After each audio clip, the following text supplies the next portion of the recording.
Podcast Suka-Suka, suara kami, suara kalian. Halo semuanya, Assalamualaikum warahmatullahi wabarakatuh. Selamat datang di podcast Suka-Suka, suara kami, suara kalian. Alhamdulillah, senang sekali aku, Safia Dwi Nuryanti, sebagai moderator pada podcast season 2, bisa hadir di podcast ini. Dan apa kabar nih buat kalian semua? Semoga selalu sehat walafiat ya. Hari ini kita ditemani Ibu Raudatul Jannah. Beliau ini merupakan dosen kami yang juga alumni angkatan pertama di program studi sosiologi FISIP UNED. Bu Ana, terima kasih sudah bisa menemani saya untuk berbincang-bincang di podcast ini. Bagaimana kabar Ibu Ana? Ya, terima kasih Sofia. Alhamdulillah dalam kondisi yang sehat dan suara agak serak. Ibu Ana lagi di mana nih Bu posisinya sekarang? Ini posisinya sedang di Bogor karena saya ada studi lanjut di IPB untuk melanjutkan S3, tapi belum mulai kuliah, baru akan mulai di pertengahan Agustus. Ya, tapi karena anak-anak juga pindah sekolah, akhirnya harus segera berangkat karena anak-anak sudah mulai sekolah pertengahan Juli. Ya, Bu Ana asli mana Bu? Saya asli tapi palsu, salah ya. Susah ini kalau jelasin asli mana itu ya, karena ayah dan ibu dari Bima, Nusa Tenggara Barat, saya lahir di Gresik ya, di Jawa Timur. Ya, sekarang ini semasa sekolah saya tinggal di Probolinggo, di Jawa Timur juga, gitu. Terus kemudian karena kuliah di UNED, akhirnya pindah ke Jember, kemudian selesai lulus saya diterima jadi dosen di Jember, akhirnya tinggal di Jember. Tuh. Oh, seperti itu ya Bu. Jadi sudah ini ya Bu, sudah berpindah-pindah ke beberapa tempat yang ada di Indonesia ya Bu. Ya, tidak banyak sih, tapi ya paling enggak ada beberapa kali pindah ya, terutama karena alasan sekolah. Semoga dilancarkan ya Bu. Amin, terima kasih Sofia. Iya Ibu. Bu Ana, kita hari ini lebih banyak ngomongin soal cita-cita nih Bu. Kalau menurut Ibu Ana sendiri, definisi cita-cita itu apa Bu? Ya, saya ingin memulai sebentar, saya sangat mengapresiasi, sebelumnya saya ingin sampaikan saya sangat mengapresiasi podcast ini ya, podcast Suka-Suka yang diinisiasi oleh Himasos FISIP Universitas Jember, dan karena tema ini tentang cita-cita, nah ini tema yang sangat penting dan sangat menarik gitu ya. Nah, saya sendiri meyakini bahwa sebagai manusia ya, terutama sesama sebagai Muslim ya, kita itu diperintahkan oleh Allah untuk memiliki cita-cita yang tinggi. Jadi kita itu emang sebagai manusia itu diwajibkan untuk memiliki cita-cita yang tinggi, karena kita diberi potensi oleh Allah yang begitu besar, dan kita juga berkewajiban untuk mengikhtiarkan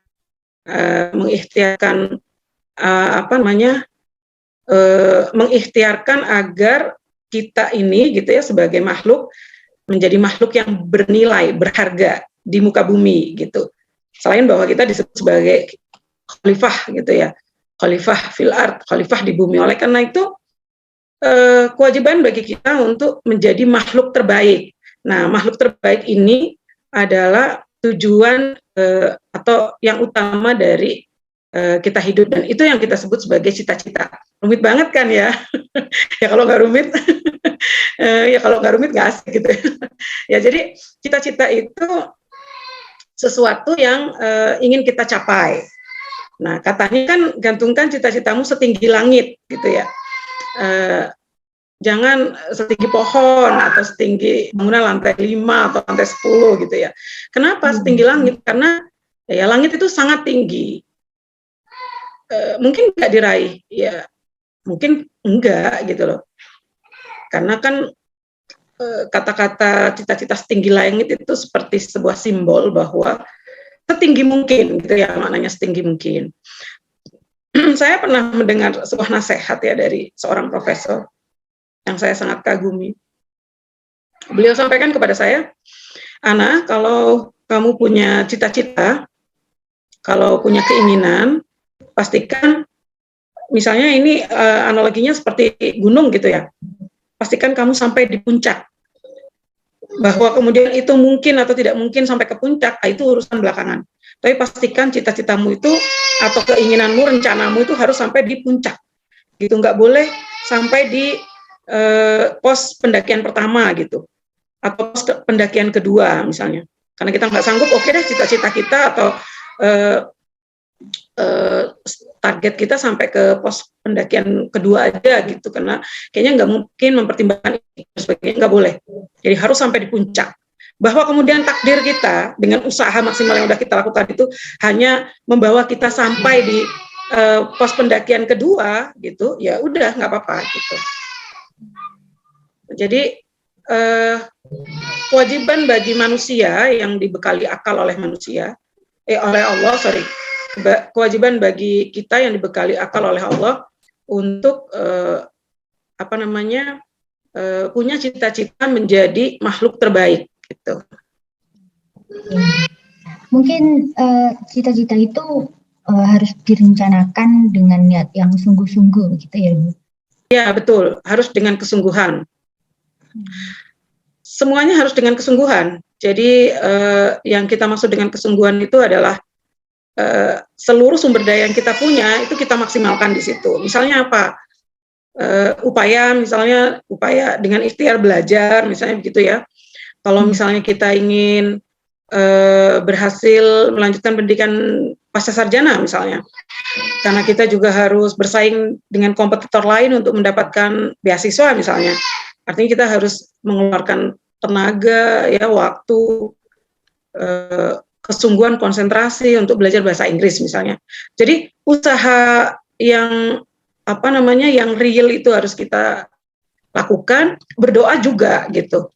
Jadi segala cara yang kita bisa lakukan, bahkan bukan hanya belajar, katakanlah begitu ya, misalnya untuk scholarship gitu ya, bukan hanya belajar, tapi juga berdoa, dan juga menurut saya adalah berbuat baik gitu. Berbuat baik, karena perbuatan baik itu memudahkan langkah kita gitu. Gitu. Kalau Bu Ana sendiri sebelum sekarang menjadi dosen, waktu kecil pernah punya cita-cita lain atau? Ya, seperti lagunya Susan. Salah ya. Kan ada lagunya Susan ya. Tahu nggak Sofia lagunya Susan? Kurang tahu sih, Bu. Wah, beda usia ya. Iya. Kan itu loh yang lagu Cita-citaku yang itu loh. Nah, jadi suatu hari ya, ketika saya udah jadi dosen di tahun pertama, teman saya datang gitu kan, ketemuan, dia teman SD. Terus dia bilang, Ana, cita-citamu tercapai ya, katanya. Loh kok bisa gitu kan, pas Bu Ana udah jadi dosen, pada ngobrol sama teman-teman SD kan, sekarang Ana jadi dosen loh, gimana, di mana, di UNED gitu kan. Ana, ternyata cita-citamu tercapai ya gitu, loh kok bisa gitu. Iya, aku masih ingat loh, itu buku diary yang kita tulis waktu kita SD, inget ya, kan kita kalau SD itu dulu nulis biodata gitu kan ya, nama gitu kan, salah satunya cita-citanya apa gitu kan, Bu Ana tulis di situ dosen gitu, saya tulis di situ dosen gitu, dan ternyata kamu hari ini jadi dosen ya gitu, jadi kayak wow gitu loh, apa yang kamu tulis di waktu SD ternyata sekarang terwujud gitu. Iya, jadi sempat bertanya juga ke ayah saya gitu, cita-citanya apa ya gitu. Sebaiknya kita itu kalau udah besar jadi apa ya gitu. Jadi dosen aja nak gitu. Jadi memang dari kecil itu membayangkan jadi dosen itu sudah ada dalam bayangan, ada dalam impian gitu. Jadi saya ingat banget ketika teman saya bilang, Ana, kamu dulu nulis di itu cita-cita dosen gitu, ya hari ini kejadiannya ya gitu kan, sambil tahu ya jadi dosen beneran ya gitu kan. Terus iya bener ya tuh. Kadang apa yang pada akhirnya di masa depan kita dapatkan, jangan-jangan itu adalah sesuatu yang kita tuliskan di masa lalu gitu. Jadi pelajarannya adalah penting banget untuk membuat target gitu, atau menuliskan gitu ya, menuliskan pencapaian dalam hidup yang ingin kita tuju, yang ingin kita kejar gitu. Meskipun rasanya pada saat kita menulis itu ini nggak mungkin atau belum tentu terjadi, atau kayaknya ketinggian cita-citanya, enggak ada yang ketinggian, nggak ada yang nggak mungkin ya kan. Jadi akhirnya pelajarannya adalah tanamkan di dalam diri kita keyakinan bahwa kita itu mampu, bahwa kita itu kualitas, bahwa kita itu berpotensi, bahwa positif gitu loh, bahwa kita itu punya potensi untuk mencapai itu gitu. Dan bahkan mungkin pada saat itu di masa lalu ketika kita menuliskan cita-cita itu kita dituain misalnya, karena nggak mungkin sok banget sih cita-cita segitunya, ketinggian lah, nggak mungkin kamu gitu loh. Semuanya serba nggak mungkin kan, semuanya serba nggak pasti kan gitu. Kalau kita berbicara soal masa depan ya, kan nggak ada yang pasti. Nah, dalam ketidakpastian itu kenapa nggak berharap yang terbaik gitu. Jadi bila perlu dituliskan. Misalnya kita punya, jadi ada seorang profesor tadi yang saya menceritakan kepada saya gitu, bahwa beliau sedari kecil itu sudah menuliskan profesor, doktor, siapa gitu. Dan ketika beliau akhirnya menjadi profesor, itu beliau flashback gitu, itu sesuatu yang pernah saya tuliskan di sebuah kertas gitu. Jadi bahkan apa pencapaian yang hari ini kita sudah raih gitu, itu sesuatu yang nggak mungkin terlepas dari masa lalu. Jadi pelajarannya jangan takut punya cita-cita yang tinggi dan selalu berpikir positif, gitu. Selalu berpikir positif dan selalu berprasangka baik pada takdir yang akan didatangkan kepada kita. Ya, tentunya tetap realistis ya, Sofia, dengan bersungguh-sungguh belajar, dan selalu berdoa, dengan banyak berbuat baik, gitu. Ini Bu, kalau saya sendiri juga ya Bu, sebagai mahasiswa sosiologi ini kan banyak yang masih resah gitu Bu, terkait cita-cita yang akan dicapai, karena mungkin kurang linear dengan apa yang telah dipelajari di masa perkuliahan. Nah, contohnya ada teman-teman yang pengen menjadi pengusaha, terus pegawai, dan lain sebagainya. Dan juga malah ada hasil riset dari Indonesia Career Center Network di tahun 2017 menunjukkan bahwa 87% mahasiswa di Indonesia mengaku salah jurusan. Menurut pendapat Ibu itu bagaimana? Saya ingat ya waktu saya milih jurusan sosiologi pas saya SMA ya, pas SMA itu kan saya kan PMDK ya, apa ya namanya, SNMPTN ya sekarang ya. PMDK itu jalur prestasi di sekolah. Oh iya. Nah itu kan guru saya bilang, guru saya itu guru biologi tapi dia juga ngajar sosiologi. Dia bilang, "Anak, kamu kuliah sosiologi aja gitu." "Kenapa Bu?" gitu. Karena sekarang aja sosiologi itu udah jadi etanas gitu ya di mata, jadi pelajaran yang ujian nasional. Apalagi nanti pas kamu lulus pasti akan dicari banyak guru sosiologi gitu kan. Oke, kalau gitu jadi guru sosiologi aja gitu kan. Cita-citanya semula begitu. Itu pas SD sempat nulis cita-cita jadi dosen, pas SMA mau kuliah saya mikirnya udahlah jadi guru sosiologi juga nggak apa-apa gitu. Kan kalau cita-cita hampir kebanyakan anak Indonesia yang penting jadi PNS gitu kan ya. Iya. Jadi udah nggak apa-apa jadi guru sosiologi, yang penting PNS gitu kan. Nanti pasti banyak tuh diminta guru sosiologi. Oke gitu kan. Terus habis itu di kuliah kan ya di sosiologi, keterima di sosiologi Universitas Jember. Kemudian tante saya bilang, "Loh, kamu kok ngambil program sosiologi gitu?" Jangan, udah ini tante kirim duit ganti jadi bimbingan konseling. kok jadi guru BK tante gitu? Ya karena guru BK banyak dicari gitu. Kebetulan tante saya tuh di Tangerang ya, jadi di Jabodetabek tuh banyak banget butuh guru BK gitu. Jadi kamu kuliah BK aja. Hah, kuliah BK? Terus mama saya jadi ragu kan, duh nak kamu yakin nak mau kuliah sosiologi gitu? Iya Mi, insya Allah yakin gitu. Nah gini ya kata mama saya, mama bayarin kamu kuliah. Itu yakin ya dengan ijazah itu kamu bisa survive gitu ya, bisa cari kerja, bisa punya duit sendiri gitu kan. Iya Mi, bismillah gitu. Iya Mi, bisa gitu kan. Terus kakak saya kan di fakultas, saya kan 4 bersaudara ya, jadi kakak saya yang pertama di Fakultas Syariah gitu ya, di IAIN Sunan Ampel gitu, UIN Sunan Ampel, Surabaya. Terus abang saya yang kedua itu dia di Universitas Negeri Malang, dia di UM itu ambil teknik informatika. Terus saya bilang, Mbak gimana sih enaknya kuliah apa ya, fakultas hukum, aduh jangan, ekonomi, aduh jangan, sosiologi gimana? Sosiologi keren. Kenapa? Jarang katanya. Jadi kerennya itu karena jarang. Sosiologi kalau udah lulus jadi apa? Sosiolog. Ya udahlah nggak apa-apa, itu jarang gitu. Jadi cuma karena jarang aja, nggak pasaran gitu. Ya udah nggak apa-apa ya. Iya nggak apa-apa, itu aja gitu. Terus saya berpikir begini, siapapun ya tetap akan harus struggle ya untuk dapat pekerjaan, akan tetap berjuang. Hidup nggak semudah itu, gitu kan yang pertama. Yang kedua, semua jurusan menurut saya itu berguna, bermanfaat. Ya, nggak ada satu jurusan atau satu program studi yang menjamin kita dapat kerja. Bagi saya itu impossible kalau hidup semudah itu. Semua akan struggle. Yang ingin saya pastikan adalah kalaupun saya di sosiologi, saya harus jadi yang terbaik di sosiologi gitu.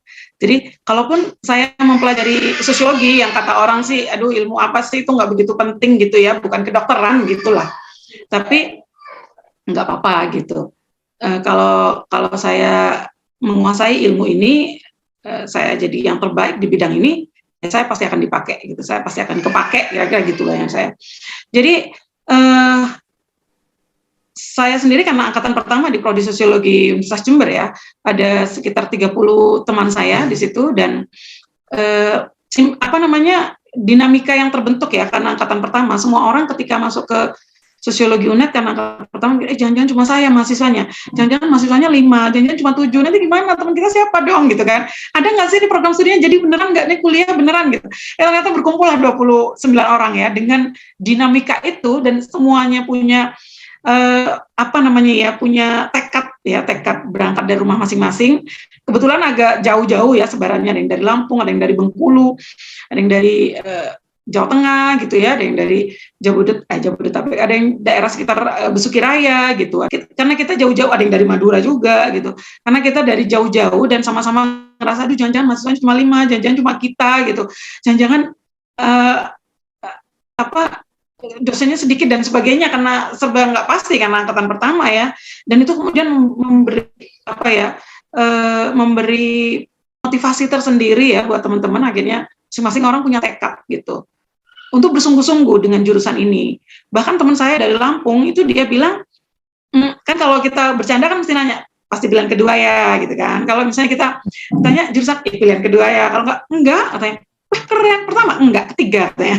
Jadi ketiga, enggak pertama. Ya, yang lucu pilihan pertama gitu. Jadi ada kawan saya dari Lampung, pasti pilihan ketiga ya katanya, kok jauh banget dari Lampung gitu kan. Enggak, pilihan pertama katanya, kok bisa? Iya, pilihan pertamaku sosiologi UNED katanya. Pilihan kedua sosiologi UGM katanya. Jadi keren kan? Nah jadi terus habis itu kenapa? Kamu tahu nggak gitu? Tahu nggak tuh kenapa aku ngambil sosiologi UNED gitu? Kenapa? Saya tuh hanya penasaran gitu loh.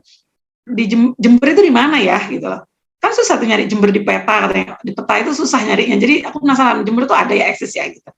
Pokoknya bener-bener situasi yang nggak biasa lah gitu yang kita tempuh di awal perkuliahan. Termasuk kita nggak punya kakak kelas. Jadi kalau mahasiswa baru kan biasanya disambut kakak kelas, kita nggak ada yang nyambut. Bingung, simpang siur, semuanya. Kan mana Mbak fisip gitu kan. Jurusan HI, AN, ATNI gitu kan, KS gitu. Yang sosiologi itu kok nggak ada ya masa sosiologinya, ada nggak sih jurusan, bener nggak sih Mbak gitu ya.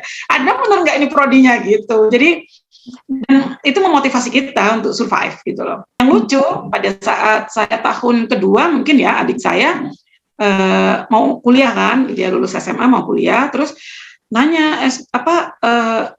UNPTN di mana gitu ya, UTBK di mana gitu kan. Udahlah di Jember aja ya Dek, mumpung ada kos saya gitu kan, UTBK dari Jember aja gitu. Terus Dek nggak mau milih Jember Dek, enggak lah Mbak, dingin banget. Waktu itu Jember dingin banget Dek, kalau musim-musim kemarau kayak bulan Agustus itu dingin banget. Sekarang udah nggak terlalu ya, kalau dulu dingin banget. Terus harus dingin dan kering gitu ya. Terus adik saya bilang, aduh nggak kuat, dingin banget di sini katanya. Terus habis itu dia tanya, pilihan pertama pilihan, jadi Dek ngambil jurusan apa gitu kan, sama di IPS juga. Pilihan pertama psikologi UNER katanya. Pilihan kedua sosiologi UNER. Terus ditanya kan sama teman saya, dan adiknya mau jurusan apa gitu. Pilihan pertama psikologi UNER, pilihan kedua sosiologi UNER. Aduh, dan katanya, sudah dan cukup kita yang tersesat adiknya.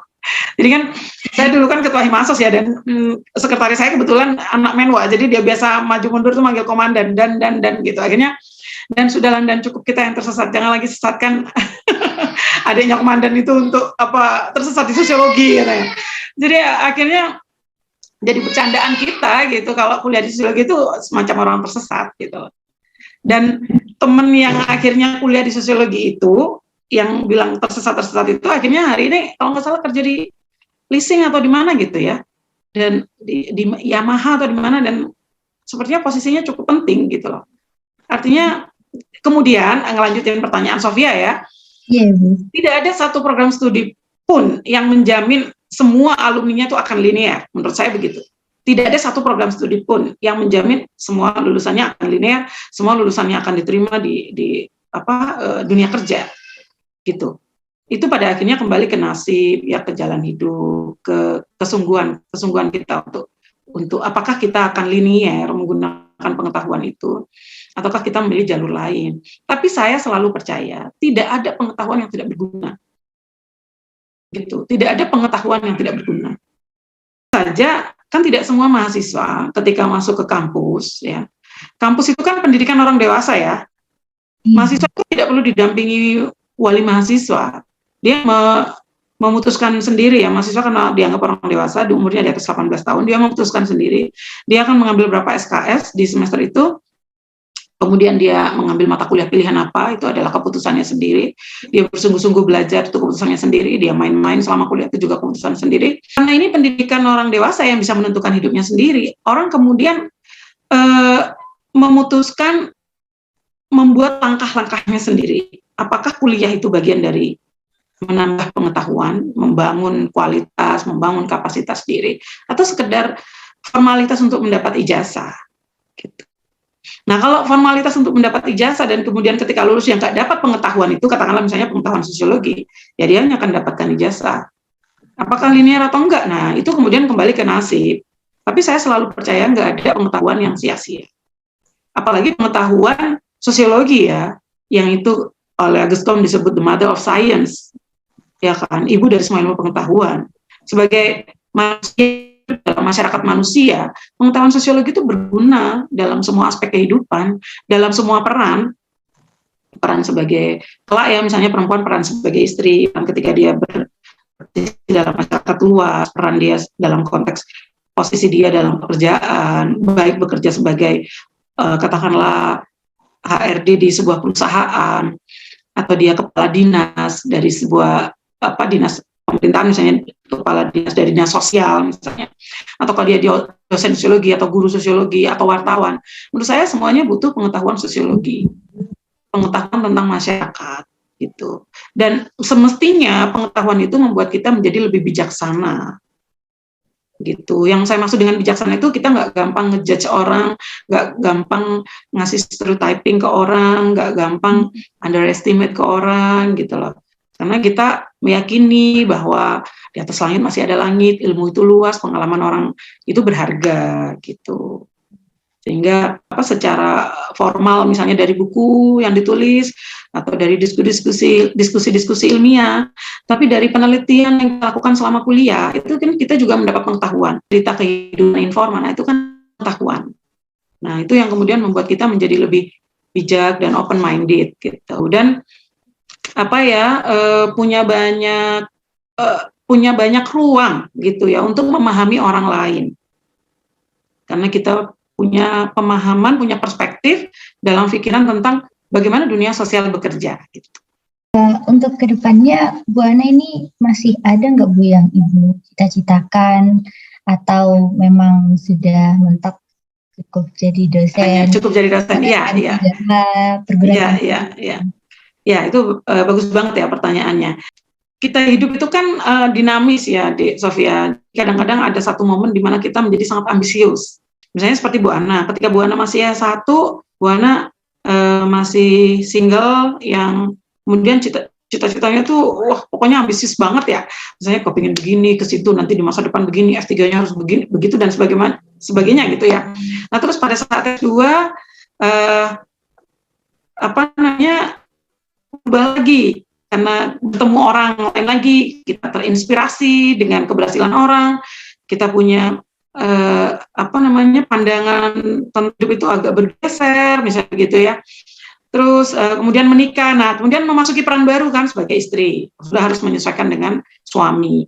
Kemudian ketika punya anak, menyesuaikan lagi peran sebagai ibu. Nah, ini semua kan butuh dipenuhi ya, karena kita itu kan mendapat tuntutan dari peran yang kita ambil itu ya. Kalau single ya paling perannya hanya sebagai misalnya jadi dosen gitu ya, jadi anak dari orang tua kita, jadi saudara dari saudara-saudara kita ya, tentu inginnya jadi ibu yang ingin jadi anak yang baik, saudara yang baik, dosen yang baik kan gitu ya.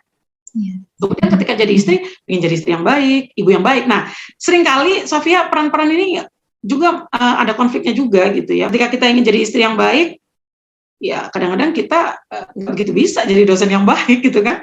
Kalau suami nuntut, udahlah Ma, nggak, misalnya gini, Bang izin dong, kepingin banget sekolahnya di luar negeri aja pas S3 misalnya. Gitu kan harus izin suami, ini kan nggak boleh ya. Kalau kita berangkat ke luar negeri, anak suami ditinggal, ini nih yang dicari apa nih kan gitu. Nah kemudian ya udah oke, setahun gitu kan diizinin, coba dulu dah gitu. Habis itu pandemi kan, selesai pandemi ini kan suami bilang udah Mas stop gitu. Sudah, Mama kalau mau S3 cepat S3 dalam negeri, udah nggak usah cerita luar negeri. Nah gitu, jadi Bang tapi itu tak berguna lagi. Jadi akhirnya ya oke, realistis, cepat sekolah, nggak usah terlalu ambisius, yang penting kita dapat ilmu, dapat pengalaman belajar, ya udah gitu. Jadi kadang-kadang ya itu yang Bu Ana sebut sebagai dinamika hidup. Ketika peran-peran itu menuntut kita dan bisa jadi ada konflik peran di dalamnya, nah kita kan kemudian memikirkan ulang ya Sofia, dan mengambil skala prioritas. Kemudian kita memikirkan lebih dalam apa sih yang sebenarnya kita cari ketika kita sekolah dan sebagainya. Apa yang kita cari ketika kita jadi istri, apa yang kita inginkan ketika kita jadi ibu. Kita nggak bisa di situ kita ambisius, pengen nulis buku dan sebagainya, tapi kita juga pengen jadi ibu yang baik yang selalu menemani anak-anak. Ya itu semuanya kan butuh waktu gitu loh. Jadi gini deh, nasihat penting yang Bu Ana terima dari dosen-dosen senior gitu ya. Mendengar nasihat-nasihat beliau semua itu bagi Bu Ana itu adalah buku yang mudah dibaca. Pengalaman orang, nasihat orang itu menurut Bu Ana nasihat yang mudah dibaca, mudah didengar, mudah diterima, mudah dipahami. Dan ada contoh nyata. Dia bilang bahwa Ana, kita nggak bisa semuanya berhasil, semuanya sukses.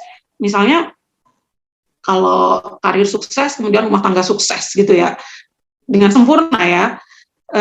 Jadi kalau kaki kanan di depan, kiri harus di belakang, dia bilang. Gitu. Nggak mungkin Ana kaki kanan di depan, kaki kiri di depan, itu namanya vampir, dia lompat jalannya gitu.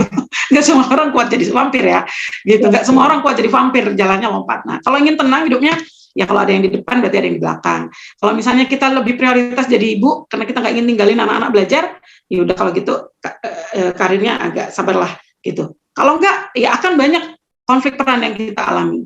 Ana mau cerita, di tahun 2018, Bu Ana dapat namanya short course dari Kemenristek-Dikti ke Belanda 1 bulan di Leiden University. Kalau sebelumnya di tahun 2017 Bu Ana ada kursus bahasa di Jogja 3 bulan. Selama 3 bulan di Jogja, anaknya Bu Ana udah nggak karu-karuan sekolahnya. Nah, kebetulan yang masih sekolah baru anak pertama. Itu aja udah ketinggalan. Yang biasanya dia hafalannya bagus, rankingnya bagus, akhirnya udah mundur-mundur karena dia nggak sekolah 1 bulan. Habis itu dia memulai kelas, dia udah kalang kabut menyesuaikan. Artinya kan anak berkorban demi saya gitu ya, demi ibunya. Nah, terus habis itu kemudian Bu Ana dapat short course di Belanda 1 bulan, dan rumit kalau di Jember nggak ada yang nemenin, akhirnya nggak sekolah 1 bulan. Yang sangat menyedihkan gitu itu adalah di situ mamanya ke Belanda belajar gitu ya, heboh banget emaknya ke Belanda gitu belajar ya kan. Saya pulang, anak saya UAS kan, dan harus remedi. Dan itu Sofia, anak saya remedi berapa pelajaran gitu. Dan itu saya langsung keringetan banget. Dalam satu titik saya bilang dalam hati, sibuk banget emaknya sampai harus belajar di Belanda gitu kan, anaknya remedi gitu. Jadi kemudian itu merefleks gitu ya, memberi satu pemahaman baru gitu di dalam diri saya, please gitu, jangan terlalu ambisius gitu, ada tanggung jawab lain yang harus saya pegang, dan please gitu loh, anak-anak itu masih panjang masa depannya, sementara kamu kan udah di satu titik yang relatif aman gitu loh. Ingat peran kita itu kan gak hanya jadi dosen, untuk juga jadi ibu, jadi istri gitu. Suami mungkin mengizinkan karena hanya short course 1 bulan, tapi anak-anak berantakan habis itu. Dan itu tuh memberi satu pemahaman yang luar biasa gitu. Sampai kemudian saya bilang dalam hati, oke, kalau memang masih punya ambisi atau punya keinginan untuk bisa punya pengalaman belajar di luar negeri dan sebagainya, tunggu sampai situasinya aman gitu kan, atau tunggu sampai memungkinkan untuk membawa anak-anak dan sebagainya. Nggak boleh berangkat sendiri, nggak boleh lagi gitu. Dan saya ingat gitu, waktu saya lagi S2 di UI itu dosen saya bilang, saya S3-nya di ITB katanya, tapi ketika suami saya mengizinkan saya berangkat S3 di ITB, dia bilang, mama boleh S3 asalkan suasana rumah nggak berubah gitu. Coba Sofia bisa bayangin tuh, emaknya S3, suasana rumah nggak berubah. Jadi si ibu ini, dia harus selesaikan semua tugas-tugasnya sebelum pulang. 1 minggu tetap harus ada di rumah. Suasana rumah nggak berubah, seakan-akan ibunya tuh nggak sekolah. Padahal orang S3 itu luar biasa deh. Dan itu semuanya diselesaikan. Dia bilang, nggak apa-apa saya sekolah dalam negeri, tapi anak saya yang pertama, sekarang tinggal di Philadelphia, dia jadi dosen di sana, yang kedua dokter spesialis, yang ketiga dia punya gitu ya, hak cipta untuk apa gitu loh. Jadi anak-anak saya jadi semua gitu, meskipun jadi ketika si ibu ini mengurangi ambisinya untuk diri sendiri, anak-anaknya diantarkan gitu. Nah, jadi maksud saya adalah dalam hidup ini kita nggak bisa ambil semuanya itu dengan sempurna gitu. Ada sebagian yang akan kita prioritaskan, ada sebagian yang kita nggak akan dapatkan itu secara sempurna, dan itu sesuatu yang alamiah gitu, wajar. Nggak mungkin kecuali memang dia, ya itu tadi yang Bu Ana bilang, vampir nih, dan nggak banyak orang siap jadi vampir. Nah, tapi Sofia, setiap orang dalam setiap fase hidupnya ya, itu yang Bu Ana katakan fase. Kenapa? Karena ketika muda kita bisa punya cita-cita apa, nanti turun lagi seiring dengan situasi yang kita hadapi ya, dan itu realistis. Kemudian orang bisa naik lagi. Tapi yang ingin saya bilang, semua orang di tahap hidupnya selalu punya pencapaian yang ingin diraih, Sofia. Mungkin cita-cita kita dulu dosen, udah tercapai. Tapi nggak akan berhenti di situ. Kita punya cita-cita yang lain, gitu. Dan cita-cita itu nggak akan berhenti sampai kita dipanggil kembali pulang gitu ke kampung akhirat. Kenapa? Karena sudah diperintahkan oleh Allah untuk bercita-cita yang tinggi. Dan kita harus menjadi bagian dari generasi yang kuat. Gitu. Jadi generasi yang kuat itu adalah generasi yang punya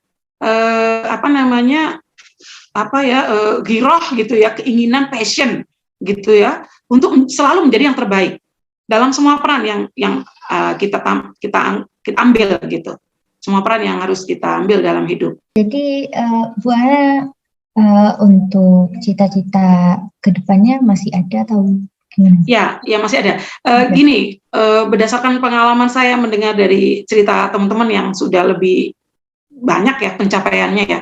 Kalau saya sendiri sih, belum cukup, gimana ya kalau dibilang tidak cukup representatif lah untuk jadi teladan gitu, untuk jadi panutan.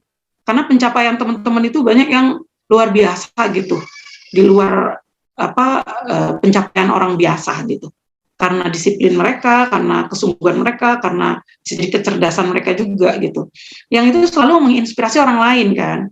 Nah, gini Sofia, penting banget buat kita mendefinisikan apa yang paling menjadi tantangan dalam hidup kita. Untuk mendefinisikan apa yang menjadi ketakutan dalam hidup kita. Gitu deh. Jadi definisikanlah gitu, apa yang paling menjadi tantangan, apa yang menjadi ketakutan. Ini yang paling gampang ya, Dek. Misalnya gini, Bu Ana itu takut air. Jadi dulu kalau masuk ke air tuh sampai di leher tuh udah kayak sesek gitu, kayak mau tenggelam, aduh gimana, kayak wah udah pokoknya langsung panik gitu ya kan. Jadi kita harus mendefinisikan apa yang paling kita takutin dalam hidup. Dan itu yang harus kita pecahkan gitu. Kita urai, kita hadapin gitu. Nah, jadi akhirnya gimana caranya? Belajar berenang gitu. Belajar berenang sehingga kita nggak takut air lagi. Jadi Dek, setiap orang itu menurut saya perlu belajar dari orang lain. Perlu belajar dari orang lain. Jadi nasihat baik itu perlu kita ambil karena itu contoh nyata ya. Terus Bu Ana melihat orang-orang yang sukses itu terinspirasi oleh orang lain. Bahkan orang dengan level pencapaian tertentu yang luar biasa aja, dia masih belajar dari orang lain gitu. Jadi jangan merasa cukup dengan apa yang kita capai hari ini. Gitu. Di atas langit masih ada langit. Termasuk juga kita nggak boleh sombong ya, Dek. Nggak boleh sombong, nggak boleh merasa kita yang paling hebat. Aduh, please deh, gitu. Itu kuno banget. Perasaan kita yang paling hebat itu kuno banget, gitu. Ya, jadi di atas langit masih ada langit, kita harus banyak belajar dari orang lain. Nah, Bu Ana itu punya dosen-dosen, punya para senior yang Bu Ana ambil beliau-beliau itu sebagai panutan. Gitu. Dan Bu Ana itu takjub gitu ya, di usia beliau yang sudah banyak dan pencapaian beliau yang sudah luar biasa, itu beliau tuh masih punya rencana-rencana loh, gitu loh. Aku mau belajar ini, aku mau belajar itu tuh Bu Ana menganga gitu ya, sampai wow gitu. Prof, please Prof gitu. Udah Prof, biar mudah-mudah belajar. Enggak, aku juga mau belajar tentang big data. Aku mau belajar ini. Aku lagi bikin puisi, aku lagi bikin musik dan ini itu. Wow gitu loh. Betapa bermanfaatnya waktu yang beliau punya. Gitu.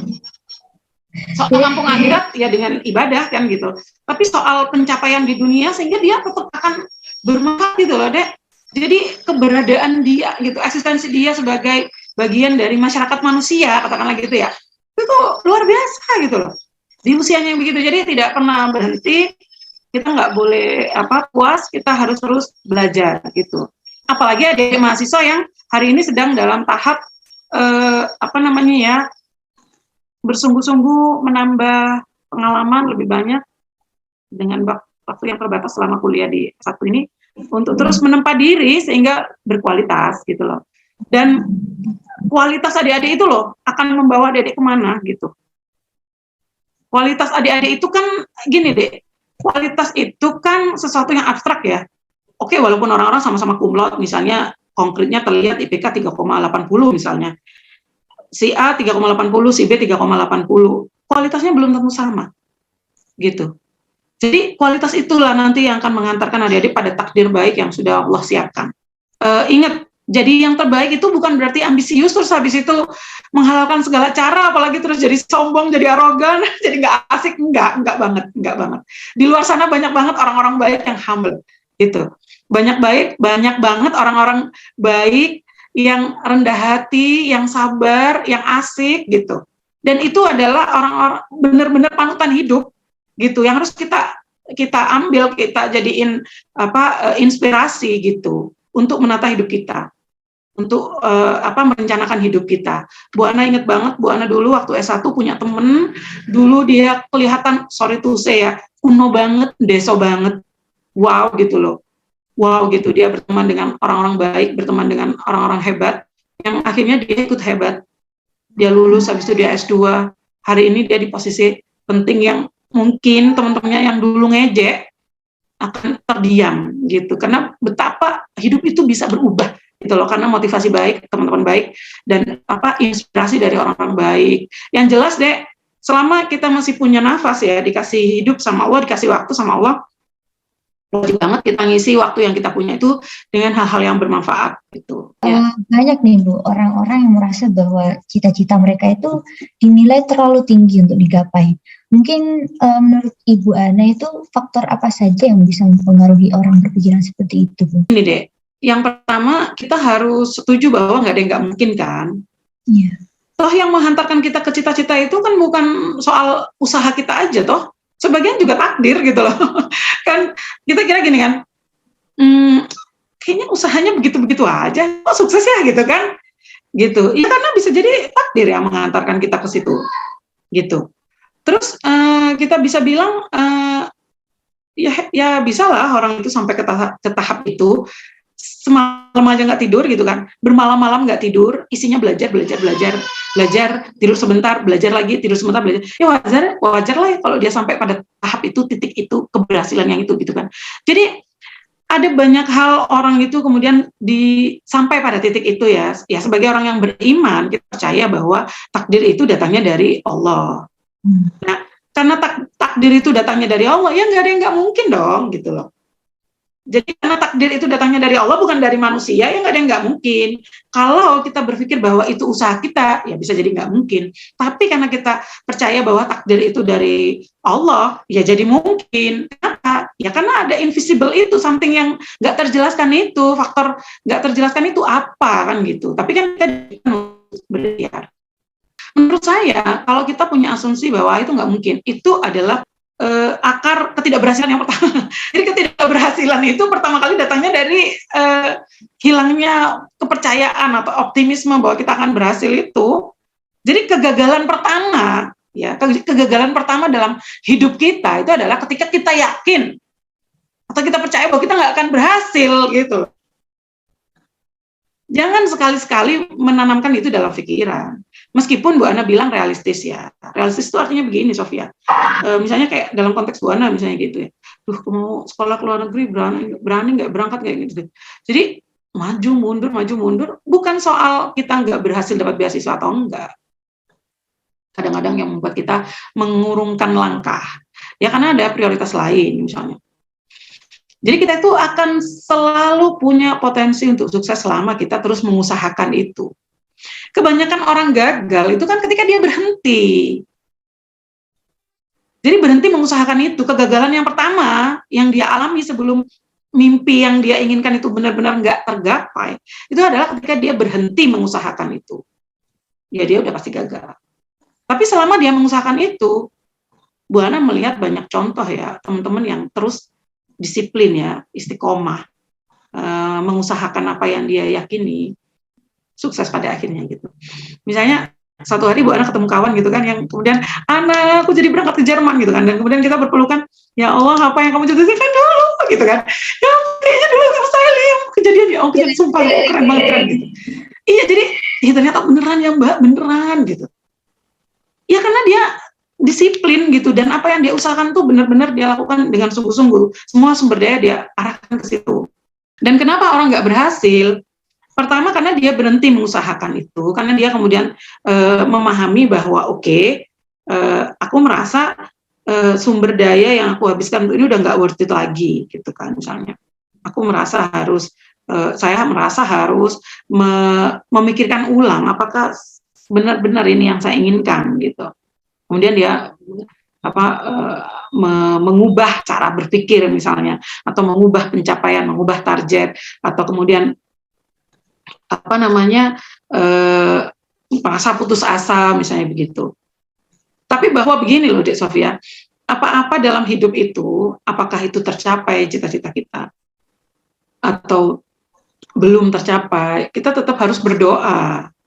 Kenapa? Ya karena kita nggak tahu di masa depan itu akan terjadi apa. Bahkan ketika kita disebut gagal, ya disebut tidak berhasil mencapai apa yang kita inginkan, jangan-jangan ada hal baik di situ gitu loh. Jadi pada akhirnya setelah berikhtiar dan kemudian misalnya nggak tercapai, kita kemudian meyakini bahwa jangan-jangan ada hikmahnya di balik ini semua. Misalnya kalau di masa depan kita kemudian menyadari gini, untung aku dulu nggak keterima ya, seandainya keterima wah jadi apa bla bla bla, kadang-kadang kita gitu ya. Nah itu setelah kita lewati, setelah kita patah hati gitu, aduh nggak dapat dan sebagainya gitu. Setelah kita ngelewatin kemudian kita merasa bahwa, nah pelajarannya adalah kita harus terus berprasangka baik pada Allah gitu. Jadi salah satu akhlak sebagai makhluk ya yang diciptakan oleh Allah itu adalah berprasangka baik pada takdir Allah. Prasangka baik dulu. Kalaupun kita berhasil, kita minta selamat, ya kan? Kan begini deh, banyak ya cerita orang, misalnya kayak dulu ya ceritanya ketua KPU zaman dulu ya, kalau nggak salah namanya Nazarudin Samsudin ya kalau nggak salah ya. Itu dulu ketika beliau kan dosen UI ya, kemudian kepilih jadi ketua KPU Indonesia, Komisi Pemilihan Umum waktu itu, wow luar biasa gitu, semua orang mengeluh-elukan. Dan setelah dia selesai dari jabatan itu kan kemudian dia di-sel gitu ya, masuk penjara. Nah, pertanyaannya adalah bahkan apa yang dulu kita anggap berhasil ternyata mengantarkan kita ke penjara, kan gitu. Sesuatu yang tak terbayangkan. Nah, oleh karena itu bahkan ketika kita berhasil pun kita tetap harus berdoa selamat deh. Semoga apa yang kita anggap berhasil dan kita inginkan itu kemudian benar-benar jalan yang selamat untuk kita. Jadi kita harus berdoa. Nah, jangan-jangan meskipun kita ambisius, bahkan kita punya kemungkinan kans untuk mendapatkan apa yang kita inginkan itu, nah jangan-jangan itu mengantarkan kita ke dalam keburukan gitu loh. Nah, oleh karena itu kan kita berdoa selalu, kadang-kadang bahkan orang tua meminta kita istikharah dulu. Dan jangan terlalu ambisius gitu ya kan. Jangan terlalu ambisius, istikharah dulu, berdoa juga, mohon petunjuk. Nah, ya karena itu, jangan-jangan ujung dari apa yang bahkan kita mati-matian kita kejar, nah itu ternyata berujung keburukan atau ujian misalnya. Yang misalnya kita gagal dalam ujian itu, nauzubillah min dzalik gitu. Jadi tetap harus berdoa. Dan kalau misalnya gagal, ya jangan juga terlalu berputus asa, karena jangan-jangan itu adalah jalan baik yang kemudian Allah kasih gitu, karena kita punya takdir yang lain. Yang paling utama adalah dalam relasi kita dengan Tuhan ya, itu adalah berprasangka baik gitu. Banyak kok deh teman itu harus kita tak bareng saking wah gak karu-karuan ya, iya bener-bener gitu kan gitu. Ada juga yang akhirnya dapat gitu ya, terus habis itu anakku sekarang jadi ini, aku di posisi ini, di kementerian ini gitu kan, dan kita tuh bisa wow gitu loh, ini yang dulu kamu inginkan kan gitu, iya gitu loh. Jadi ya begitu. Nah, yang mungkin Bu Ana perlu sampaikan adik-adik, kadang-kadang pengetahuan ya, inspirasi ilmu itu datang dari pengalaman hidup orang gitu. Jadi itu juga buku yang penting untuk dibaca ya kan, pengalaman hidup orang itu, dan itu menginspirasi kita gitu. Kalau Bu Ana sendiri pernah tidak Bu mengalami kegagalan? Pasti pernah loh, nggak mungkin lah ada orang yang nggak mengalami kegagalan ya. Kegagalan dalam apa? Kegagalan dalam cinta, asik. Yang pertama ya mungkin kegagalan dalam cinta dulu ya. Iya Bu, boleh Bu. Iya boleh, penting. Ya, kegagalan dalam cinta ya. Bu Ana tuh punya seseorang gitu yang Bu Ana itu sangat sukai sejak Bu Ana SMP tuh. Sophia bisa bayangin ya. Waduh. Selama kuliah Bu Ana itu banyak kenal orang sama orang yang ya Bu Ana suka sih, tapi ya nggak suka banget gitu loh. Wah ini bahaya nih kalau podcastnya didengerin sama beliau-beliaunya ya gitu ya. Jadi suka sih tapi nggak suka banget gitu, karena Bu Ana udah kadung suka sama orang yang Bu Ana sukain sejak SMP ini gitu, sampai Bu Ana meyakini bahwa ini jodohku nih gitu, yang Bu Ana sukain sejak SMP ini jodoh gitu ya. Jadi bagi Bu Ana, orang-orang yang Bu Ana lewatin, teman-teman dekat gitu, itu hanya perjalanan untuk mencapai takdir yang dia adalah jodohku itu, yang bahkan sampai Bu Ana udah jadi dosen gitu.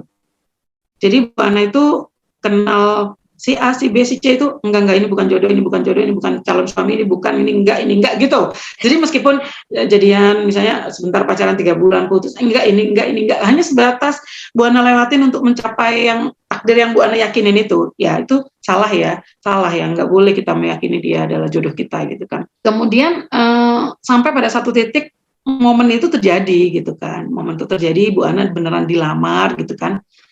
Dan ternyata habis dilamar kita nggak berjalan baik sih hubungan itu gitu ya.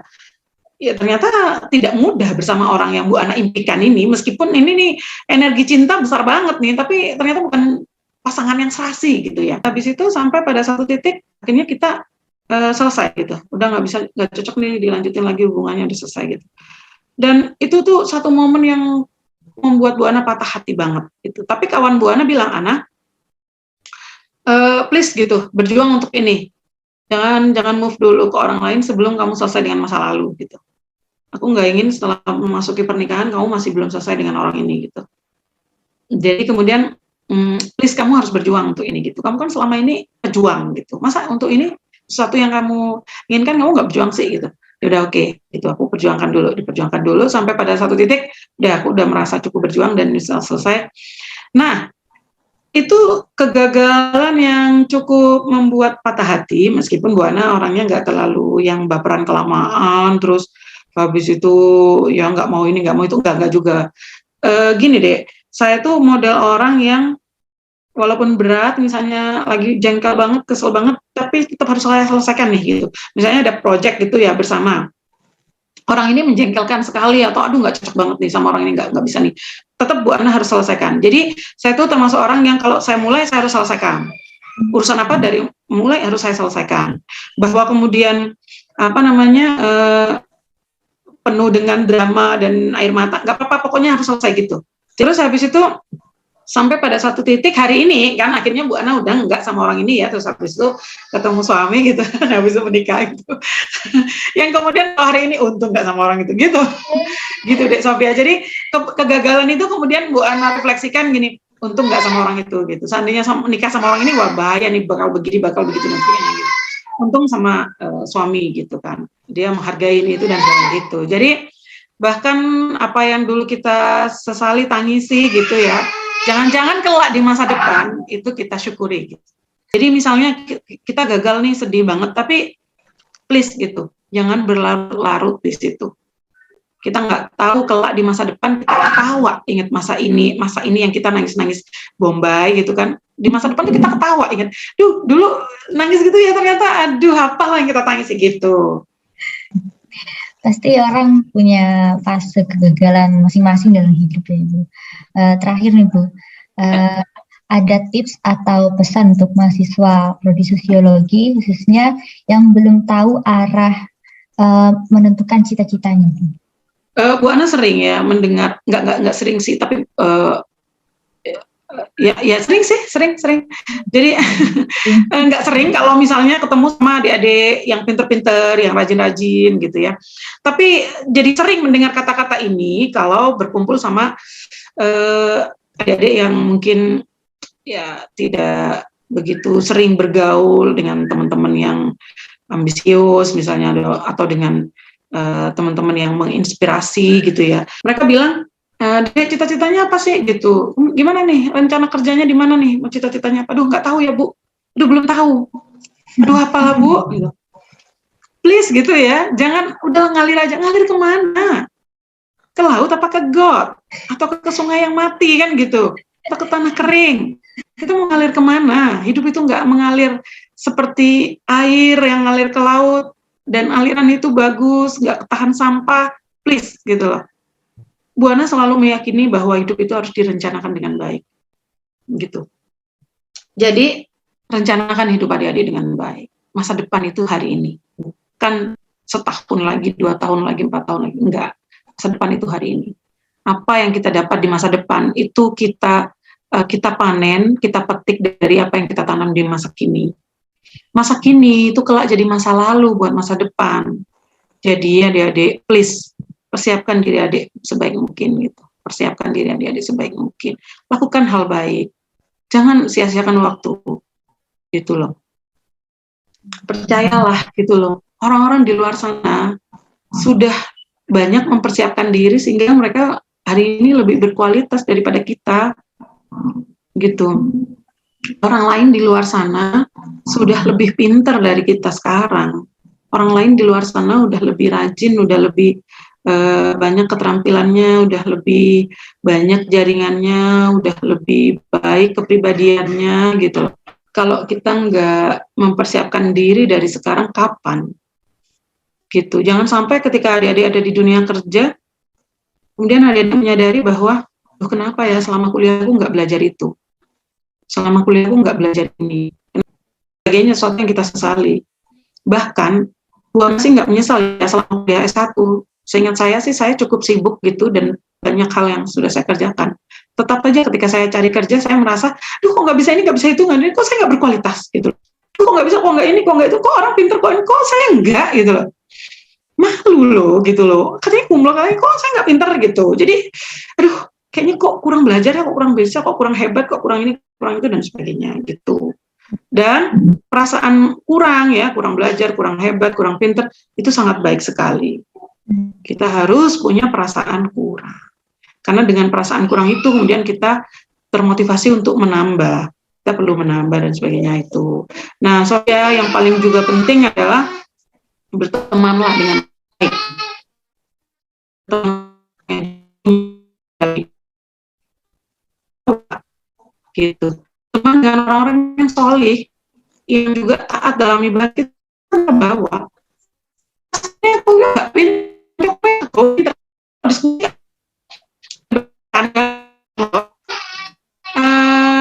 Yang diobrolin ilmiah banget gitu, analisanya bawa akhirnya tambah jadi pinter gitu.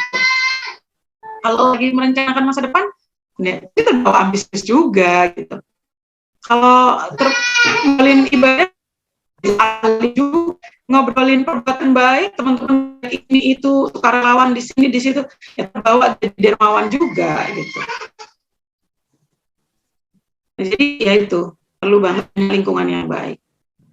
Bu Ana yakin kok hidup itu akan jadi lebih terencana, lebih mudah kalau kita ada dalam lingkungan yang baik yang juga mendukung gitu ya, supporting sistemnya ada. Betapa pentingnya punya teman yang baik yang terus memotivasi kita, yang terus menyemangati kita.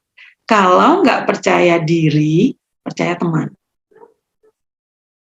Kan kita nggak pede nih, Sofia bilang, aduh kayaknya aku nggak bisa. Teman kalian bilang kan, kamu pasti bisa Sofia, kamu pasti bisa. Udah nggak usah percaya diri, percaya aku aja, kamu pasti berhasil. Jangan-jangan berhasil beneran gitu loh. Jadi, terus ya berarti aku percaya kamu ya kan gitu kan. Terus tau percaya aku, terus tau kan piro lah, sukses awakmu gitu kan. Nah itu gunanya teman yang baik, karena dia selalu menjadi energi baik yang terus menerus gitu, nggak ada habis-habisnya untuk memberi apa ya, ketenangan, kebahagiaan, motivasi kita ketika kita jatuh. Nah di situ gunanya teman yang baik. Gitu. Sofia pernah kan ya merasa begitu jatuh dan sebagainya, dan teman itu memberi mutiara gitu ya dalam kegersangan jiwa, asik gitu. Dan kemudian aduh, bersyukur banget punya teman kan gitu, bersyukur banget punya sahabat kayak kamu gitu. Itu perlunya lingkungan yang baik dan saling mendoakan sehingga kita sukses sama-sama gitu, sukses bareng-bareng gitu. Baik Ibu, kita sudah berada di penghujung acara nih Bu. Terima kasih sudah hadir dalam podcast season 2 ini, dan terima kasih juga atas pengalaman dan kata-kata yang sangat bermanfaat. Semoga Ibu selalu sehat dan bahagia ya Ibu. Terima kasih Sofia, adik-adik yang lain, adik-adik Ima, sehat selalu, bahagia selalu, semangat belajarnya ya, semoga sukses yang dicita-citakan. Bismillah, adik-adik semuanya punya potensi, gunakan potensi yang Allah kasih itu dengan sungguh-sungguh. Kelak ceritakan kepada Bu Ana ya kesuksesan adik-adik, dimanapun adik-adik berada. Iya. Amin, terima kasih Ibu. Terima kasih Sofia. Iya. Jangan lupa buat teman-teman yang sudah nonton, like, comment, dan subscribe ya. See you next time.